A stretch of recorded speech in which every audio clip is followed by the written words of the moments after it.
In front, well placed, there stood a formidable tower, with bridges running to the walls, which all of the Italians tried to storm with their full force, to overturn with every strength that they had. And facing them, the Trojans, defending it with stones and crowding close, were showering their darts through hollow portholes. First Turnus threw a blazing torch of hemp and fastened fire along the tower's flank. Fanned by the wind, the flame caught fast the planks and gripped the gateposts as it burned. Inside, men tremble, troubled, try in vain to find escape from this disaster. While they huddle, retreating where the fire has not yet taken hold, there, beneath the sudden weight, the tower falls. All of heaven thunders at that crash. And as the monstrous mass collapsed upon them, they reached the ground, half dead, pierced by their own spear shafts, with splintered hardwood through their chests. Almost the only ones to fall to safety were Lycus and Helenor, young Helenor, whom a Lacedæmonian slave had borne in secret to the Maeonian king, and then had sent to serve at Troy with arms forbidden to him.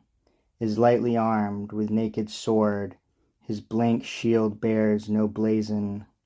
When he sees himself hemmed in by Turnus' thousands, Latin troops to this side and to that, then even as a wild beast trapped by hunters in a dense circle, who rages at their shafts, and not unknowing casts himself on death, and with a leap falls on their hunting spears, so he, a youth prepared to die, now rushes out among his enemies, and where the shower of darts is thickest, there he makes his way.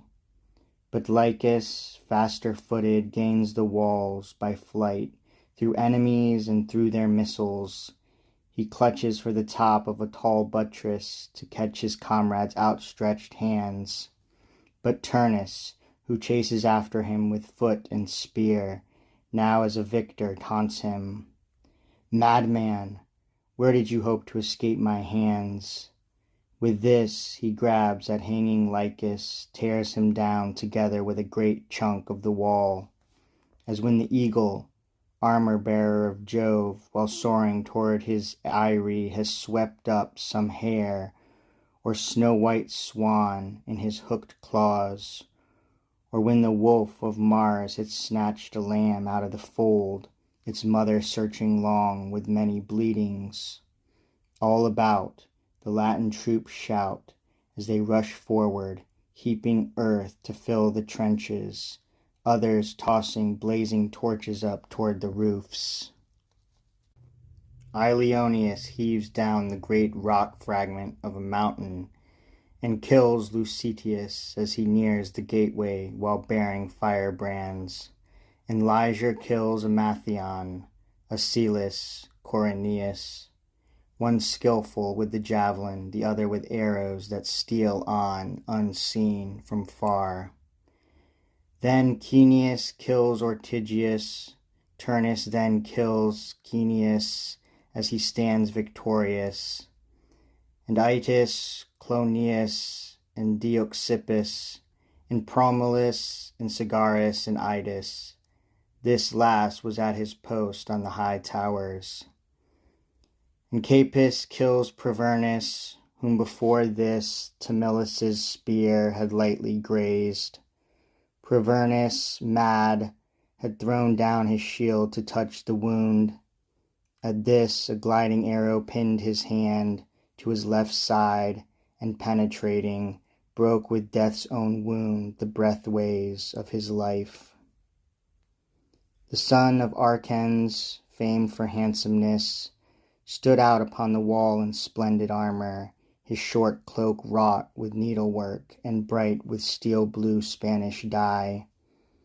He had been raised within his mother's grove along the river Semethus, where the rich and gracious altar built by Pellicus stands. And then his father had sent him out to serve under Aeneas. Against this son of Arcens, as he stood, Mezentius himself, spear set aside, takes up a whizzing sling. 3 times he whirled the thong around his head. With molten lead he cracked the temples of his enemy and stretched him headlong, sprawling on deep sand. Now, for the first time in his life, it is said, Ascanius, who until then had only been used to scaring fleeing beasts of quarry, aimed his swift shaft in battle, laying low by his own hand the valiant Numanus, his surname Remulus, who had but lately wed Turnus' younger sister. For Numanus had stalked before the front lines, shouting things both worthy and unworthy to be spoken, his heart puffed up with his new link to kings, and boasting as he swaggered, bellowing, Twice conquered Phrygians, are you not ashamed to be hemmed in again by siege and ramparts, to set up walls between yourselves and death? Look, those who want to take our brides by battle. What god brought you to Italy, or what insanity? Do not expect to find the sons of Atreus here, or fable babbling Ulysses, but a race from sturdy stock. For first we bear our infants to the river and harden them by cruel frost and water. And then our boys grow keen in hunting, ranging the forests, and their sports are breaking horses and aiming arrows from their bows. As youths they learn frugality and patient labor, and tame the earth with harrows, or compel defiant towns to tremble. All our life is spent with steel. We goad the backs of bullocks with our inverted spears, and even slow old age can never sap our force of spirit or body's vigor.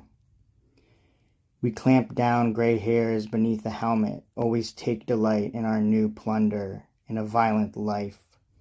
But you wear robes of saffron, ornamented and gleaming purple. You like laziness, and you delight in dances. And your tunics have sleeves, your bonnets ribbons. You indeed are Phrygian women, hardly Phrygian men.